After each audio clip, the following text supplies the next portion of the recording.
Poklad u Brtničky. Ne, nebývalo u nás na Vysočině vždycky jako dnes. Bývaly časy, že i na pořádných chalupách, kde mívali čeleď, byly k obědu jen zuby s chlebem a někdy bylo i toho chleba pomálu. Není divu. Bývala naše Vysočina chudá holka a války, které se v dávných letech přes naše země přehnaly, je spolu s morem spustošily tak, že celé vsi zmizely z povrchu země. Tak zanikla i vesnice Bohdanice u Brodců a nezůstalo po ní nic než jméno potůčku, který se jmenoval Bohdaník. Zmizely i vsi Martinice, Mosty, Skalky, Stančice, Strážov, Střenčí, Větrov, Zhořec. Inu mnoho jich bylo, kdyby měl člověk všechny vyjmenovat.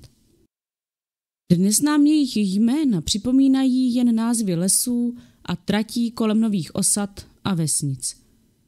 O jedné z nich a o pokladu tam ukrytém vám chci dnes vyprávět. Bývala u Brtničky ves Stančice, však ještě dnes to jméno nesou pole po pravé straně cesty. V té vesnici se lidem žilo dobře. Měli tam zavedeno zajímavé hospodaření. Celá obec měla společnou pokladnu, do které všichni ukládali groše. A když někdo potřeboval, zase mu z ní půjčovali. Ale přišly hrozné války a lidé museli utíkat před cizími vojáky ze svých domovů. I lidé ze Stančic museli opustit rodnou ves. Svůj poklad, který nemohli sebou do světa vzít, zakopali v lese, aby až se zase vrátí klidné časy, měli z čeho začít hospodařit. Ale do své vsi se už nevrátili.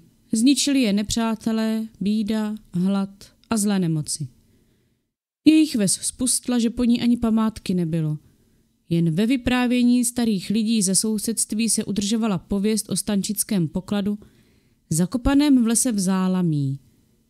A udržela se vám ta pověst mezi lidmi po kolik set let. Na místech, kde stávaly pusté vsi, vznikaly časem nové. A dokud byl mír, začínali lidé zase spokojeně žít.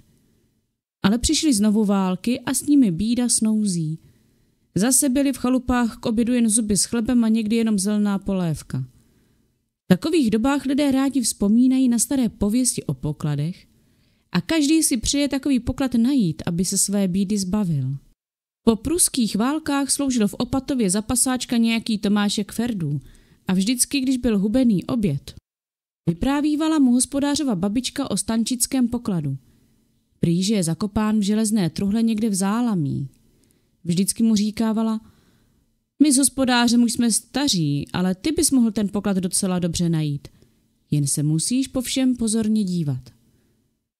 Tomášek, kudy chodil, tudy na ten poklad myslil, tolik si přál jej najít.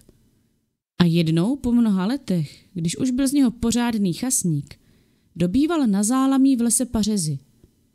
A jak tak jeden pařez vyvrátil, našel pod ním hrnec plný stříbrných grošů. A byly to peníze z doby krále Václava II. Jen si považte, byly staré skoro 600 let. Tak se mu jeho přání najít poklad přece jen vyplatilo.